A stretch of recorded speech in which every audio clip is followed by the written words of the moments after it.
이어서 원주에서 전해드립니다. 오늘 횡성 공근의 낮 기온이 39도에 육박하면서 강원도 최고 기록을 기록하는 등 대부분 지역이 올 들어 가장 더웠습니다. 지역별 낮 최고 기온은 횡성 공근 38.9도, 원주 문막 36.6도, 영월 36.4도, 평창 35.2도를 기록해 어제보다 1도가량 더 올랐고 모두 올 들어 가장 높은 기온이었습니다. 저녁까지 원주를 비롯한 영서 남부 곳곳에는 천둥, 번개를 동반해 5에서 40mm의 소나기가 내리는 곳이 있겠습니다. 한편 이틀째 열대야를 기록한 원주는 오늘 밤도 최저 기온이 24도로 예상돼 무더울 걸로 보입니다. 더불어민주당이 발족한 검찰 조작 기소 대응 TF에 최문순 전 강원도지사의 평창 알펜시아 리조트 입찰 방해 혐의 사건이 제한돼 새로운 국면을 맞게 됐습니다. TF는 대선 직전 검찰이 최문순 전 지사를 갑자기 기소한 것과 관련해 기소의 적정성 여부를 따져볼 계획입니다. 알펜시아 리조트 입찰 비리 의혹과 관련해 최문순 전 지사의 첫 재판은 다음 달 22일 서울중앙지법에서 열립니다.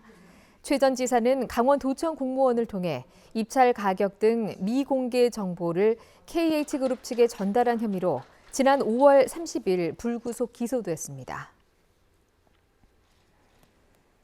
원주시가 신림면 황둔리와 송계리 일원의 하수도 조성 사업을 추진합니다. 이번 사업에는 황둔리와 송계리를 잇는 오수관로 20.8km 신설과 함께 기존 처리장 증설, 가구별 배수 설비와 중계 펌프장 설치 등이 포함되며 국비를 포함해 302억 원의 예산이 투입돼 오는 2027년 말 준공을 목표로 하고 있습니다. 사업이 완료되면 일대 오수를 안정적으로 처리할 수 있어 황둔천 수질 보호는 물론 캠핑장 방문객들의 편의와 지역 주민들의 정주 여건이 개선될 것으로 기대됩니다. 평창군이 절임 배추 생산비 절감과 지속 가능한 농업 환경 조성을 위해 소금물 재활용 설비 지원을 이어갑니다.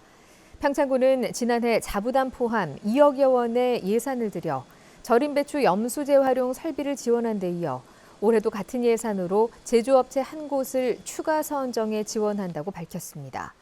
이는 배추 절임 과정에서 발생한 염수를 재활용할 수 있는 설비로 지난해 설치한 업체의 경우 소금 사용량은 이전에 비해 80%가, 폐수 발생량은 60%가 줄어든 것으로 조사됐습니다. 횡성군이 활용도가 낮아서 방치된 공유재산 토지 현황을 공개했습니다. 횡성군은 홈페이지에 건축이 가능한 토지인 지목 대화, 임야, 하천 용지 등 1,258건, 3,400만 제곱미터 유휴 토지 현황을 공개하고 주민 누구나 열람할 수 있도록 했습니다. 이를 통해 임대나 매각, 용도 폐지 등 활용 방안을 찾아 토지의 가치를 높이고 재정도 확충할 계획입니다.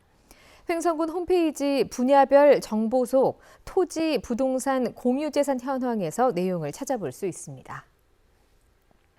고용노동부와 한국산업안전보건공단이 폭염 고위험 사업장을 중심으로 온열 질환 예방 장비를 지원합니다.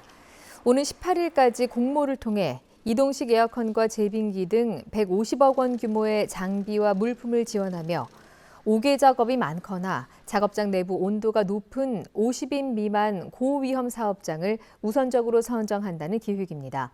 또 배달 종사자의 온열 질환 예방을 위해 보냉장구를 지원하고 폭염 예보와 쉼터 정보 등도 주기적으로 제공할 방침입니다. 춘천지법 원주지원은 가출한 중학생을 모텔로 데려가 성폭행한 현역 군인 25살 강모 씨에게 징역 3년의 실형을 선고했습니다. 강 씨는 지난 3월 9일 새벽 3시쯤 원주의 한 학교 앞에서 부모님과 다투고 집을 나와 울고 있는 피해자에게 접근해 방을 잡아주겠다며 숙박업소로 데려가 성폭행한 혐의로 기소됐습니다. 재판부는 피해자의 성장 과정에 미칠 수 있는 부정적인 영향 등을 고려하면 죄질이 중하다며 이같이 판단했습니다. 지금까지 원주에서 전해드렸습니다. 고맙습니다.